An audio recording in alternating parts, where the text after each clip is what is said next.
ఒక చిన్న గ్రామంలో రవి అనే బాలుడు ఉండేవాడు. అతనికి బొమ్మలు గీయడం అంటే ఎంతో ఇష్టం. కానీ అతనికి మంచి పెన్సిళ్ళు లేకపోవడం వల్ల అతని గీసిన బొమ్మలు అసంపూర్ణంగా అనిపించేవి. రవి కళల ప్రపంచంలో ఒక గొప్ప కళాకారుడిగా మారాలని అనుకున్నాడు. ఒకరోజు రవి అడవిలో తిరుగుతుంటే ఓ వింత వెలుగు విరజిమ్మే పెన్సిల్ కనిపించింది. అది సాధారణ పెన్సిల్ కాదు, అది ఒక మాయా పెన్సిల్.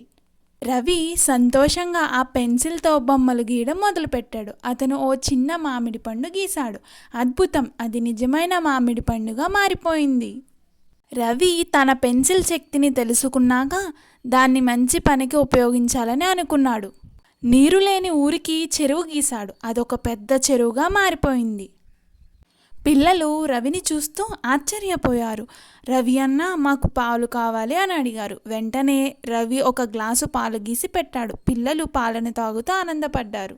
గ్రామంలో ఒక స్వార్థపరుడు ఈ విషయాన్ని తెలుసుకుని రవి పెన్సిల్ను దొంగలించాలని ప్లాన్ చేశాడు. రవి రాత్రి పడుకున్న తర్వాత అతను ఆ పెన్సిల్ని దొంగలించాడు. దొంగ తన కోరికలు నెరవేర్చుకోవడానికి పెన్సిల్ను ఉపయోగించాలని అనుకున్నాడు. అని పెన్సిల్ స్వార్థపరుల కోసం పనిచేయదు. అతను బంగారం గీశాడు, కానీ అది నల్లగా బూడిదలా మారిపోయింది. తన మాయా పెన్సిల్ పని చేయకపోవడంతో దొంగ భయపడి రవికి దాన్ని తిరిగిచ్చేశాడు.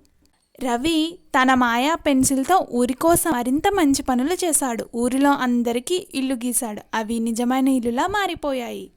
గ్రామస్తులు రవిని అభినందించారు. రవి తన మాయా పెన్సిల్ను భద్రంగా ఉంచాడు. అతనికి తెలుసు, నిజమైన మాయాశక్తి మన మంచి మనసు, మన కృషిలోనే ఉంటుంది. ఈ విధంగా రవి తన మాయా పెన్సిల్ను మంచిగా ఉపయోగించి తన ఊరును అందంగా మార్చాడు. అసలు మాయాశక్తి ఏమిటంటే మన మంచితనం, మన నమ్మకం.